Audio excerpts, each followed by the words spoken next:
All right, we got Jose Canseco, the Fleer headliner card. I'm going to be putting that one into a frapper.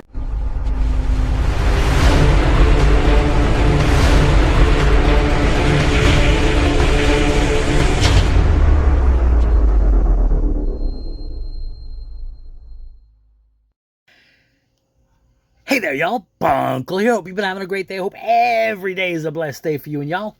So I got here a couple packs. These are 1987 Fleer rack packs.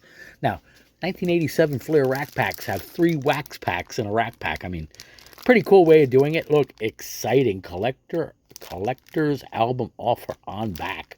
And Fleer Headliners trading card. One of a 6-card set inside this 3-pack. That's pretty cool. So these were specially packed. Look, and you can save and protect your entire Fleer baseball card collection. You get a Super D. You get the D. 3 ring binder preferred by collectors. 10 heavy-duty side-loading pages and 8 free Fleer cards and 1 logo sticker. 10 pages? Yeah, okay. If you don't put the cards in like double, okay, you know, just 1 card per slot, you got nine slots per page, so you could hold 90 cards. Ooh. Yeah, okay, I'm not thrilled. Now, if you double-sided, and a lot of people did back then, and some people still do now, you get 18 cards per page, so 180 cards. Ooh, jumbo giant collection. Not really. Anyway, but whatever. Anyway, lots of great cards can be found in these. Now, 1987 Fleer, why? Well, you're looking for, let's see, the Barry Larkin rookie, the Barry Bonds rookie, the Bo Jackson rookie, ding, ding, ding, 3 winner chicken dinners. That's for sure. Although, the highest valued PSA 10 card, for some reason, it's the Kevin Seitzer rookie card, okay? It's a combination rookie card with Kevin Seitzer and somebody else who didn't kind of make it. But for some reason, that's the highest valued in a PSA 10 slab. Sold not too long ago, $235, okay? So there's that. Then you have the Barry Bonds somewhere around $220. The Don Mattingly somewhere around $200. Right around $200, yeah. Then, right around the 150 range, you have Bobby Bonilla. Ooh, is that his rookie card too? I think it might be. Who else? You have the Met. I think it's a Mets card. No, yeah, you have the Mets card. You have Nolan Ryan, also right around that 150 mark. Right around the 100, you have Will Clark. You have the Bo Jackson, the Barry Larkin, the Tony Gwynn also, by the way. Now, in 9s, okay? And this is something to look at, because if it's not a 10, well, you know what? You hope for a 9. There's only 4 cards that would be worth the slab in a 9. I mean, when I talk about worth the slab, I'm talking about if you're looking to at least make back what you spent getting it slabbed and shipping and all of that stuff, depending on what you're paying to get PSA grading for. So I would say cards that are in the $25 range, more or less, is break even. Might be a little bit higher than that, but really depends on what you're paying for the slab. The Bo Jackson in the 9. The MVPs with, there's a mix, like a multi-card with Dave Parker and Ryan Sandberg. Then Ricky Henderson and Wade Boggs. And the Sandberg card. That's it. Nothing more. So if it's not a 10, it's not worth grading. And not only that, but you got to really be careful, because I don't know if it's population control or whatever that PSA has, but looking at the difference between a PSA 10 and a PSA 9, at sometimes it can be so microscopic, and you got to wonder if they're just like rolling dice there and saying, yeah, you know what, we're going to give this one a 10 and this one a 9. I mean, there's no definitive standard. That's always a problem for me. Anyway, let's see what's inside this first pack here. Get to opening some cards here. We got the New York Mets and the Milwaukee Brewers. Hello, Mets fans. Don't know if my buddy Neil's watching this, but if you are, shout out, bro. Got Bip Roberts, Brian Clutterbuck. He's a big-time Mets fan. He says I favor the Yankees. Yeah, I do. You better believe it. Got Ernie Witt, Oral Hershiser, Steve Yeager, Hojo, Howard Johnson. Yeah, good Met. I would say so. Dennis Leonard, Bob Boone, Todd Worrell, Mike Diaz, Charles Hudson, Darnell Coles, Glenn Wilson, Chris Chambliss. He's hanging out with the Braves now, not with the Yankees. The AL Firemen, Rags Rigetti and Don Assay. Jeff Sellers and Corey Snyder. Now, is that a ball all the way up there? I think it is. Anyway, bad centering on these, by the way, top to bottom. A little bit on the uglier side. But anyway, let's see what we find in this second pack here. The second wax pack that's part of a rack pack that's got a special card in there, so they specially packed it. So I don't know, it's weird. I like going through stuff like this, though. I mean, first of all, it's nostalgia back in the day when the kids were fresh. But back to the 80s, where baseball was definitely a different game, and a lot of differences between then and now. I will say now, right now, the player I appreciate most, and I think I've said it previously, is L.A. De La Cruz. Now, I wish he'd get his batting average up, but he definitely reminds me of Ricky Henderson. He really does. Let me know in the comments what y'all think, but he really does. All right, we got Jose Canseco, the Fleer headliner card. I'm going to be putting that one into a frapper. All right, the Philadelphia Phillies. Pretty cool. You know, maybe I should put them up on the wall just for the Mets fans. Got Len Matuzik, Terry Kennedy, Rags Rigetti, Juan Nieves, Steve Lyons, Tony Perez, all right, Hall of Famer finally. Jeff Lottie Dottie, he likes to potty. Hey, those who know. Alan Trammell, yeah, look at the bottom of that card. That's really bad centering. This one's a little bit better.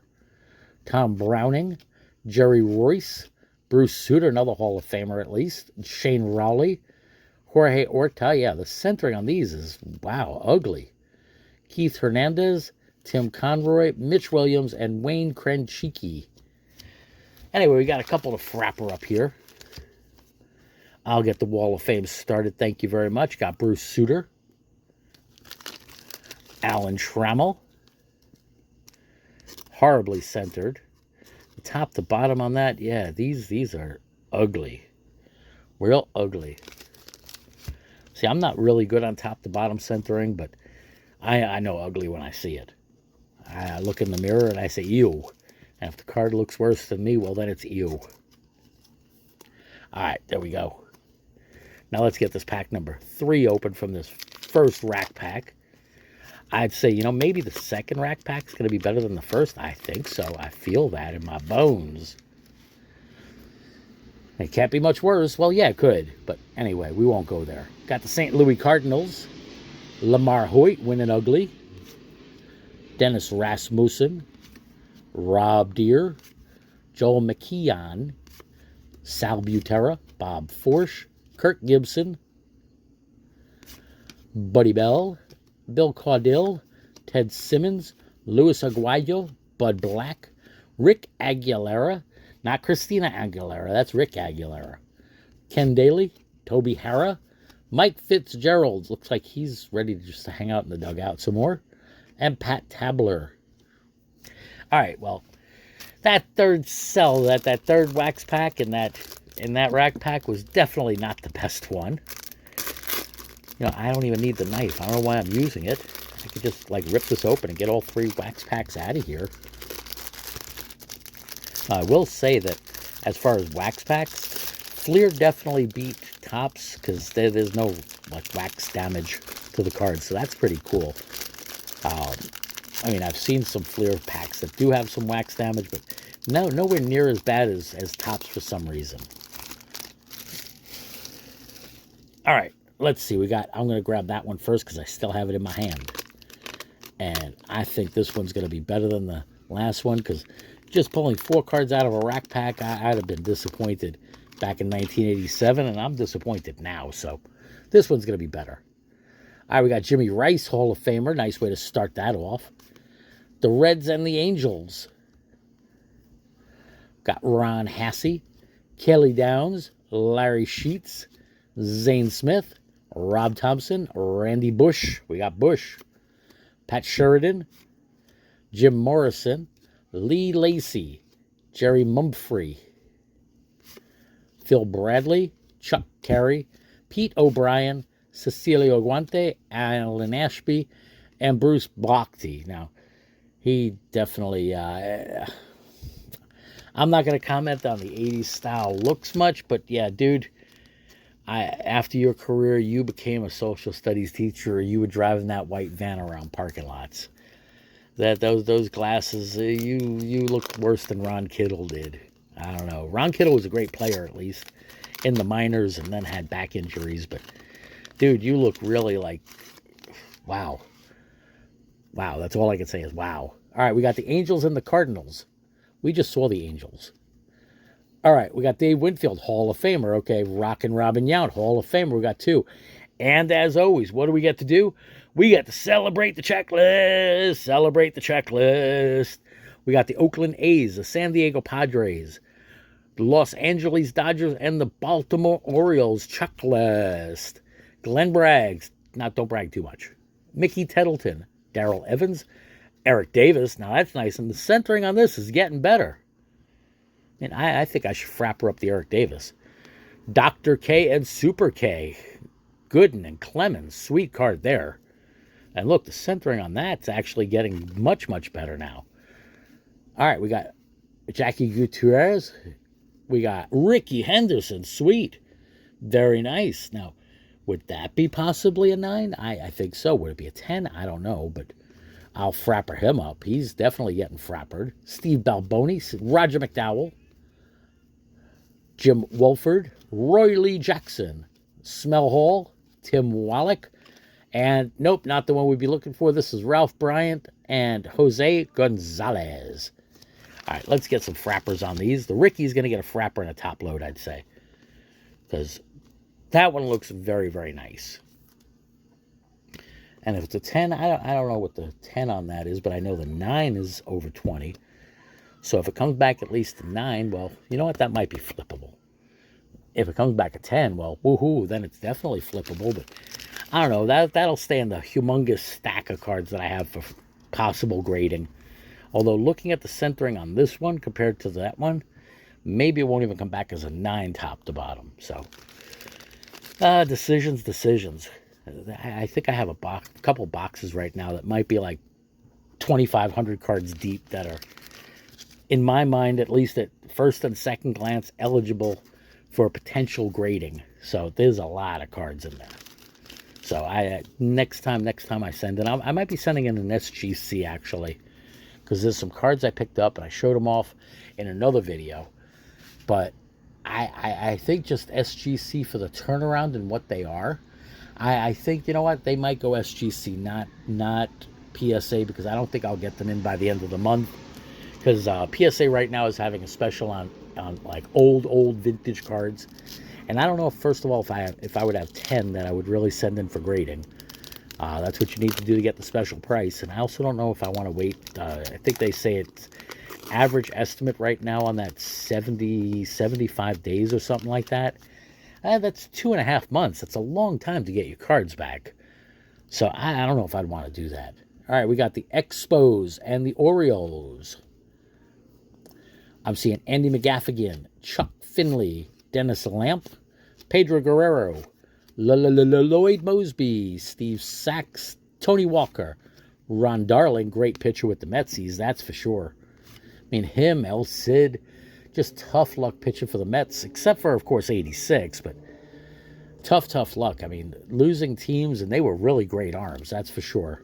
Aurelio Lopez, Donnie Moore, Danny Cox, Mike Kingery, Bob Denier, Chris Welsh, Schmidt, all right, well, another Hall of Famer, Hubbard, and Darrell Porter. So no big rookies in these two packs. We did see a Ricky Henderson appearance, that's nice. Getting the special cards, that's cool, but these two packs definitely, I don't know if I would have been thrilled back then. I mean, they're pretty cool to see all these Hall of Famers and players like Eric Davis that should be Hall of Fame, but, isn't exactly. And then Gooden, who, could have possibly been if he didn't mess around with other stuff. And Roger Clemens, the same thing, one of the best pitchers at least in the 80s and 90s. Phenomenal pitcher.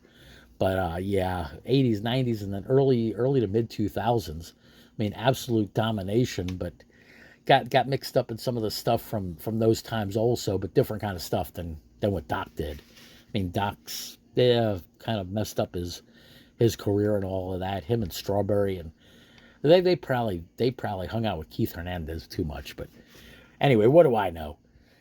Anyway, I enjoyed this. Now, if you have not yet subscribed, definitely make sure you hit that button down below. Subscribe. Okay, I appreciate all subscribers, comments, thumbs up, all of that great stuff. Absolutely, positively. Anyway, as I was going to say, y'all take care. Stay well. Stay blessed. Bunkle out.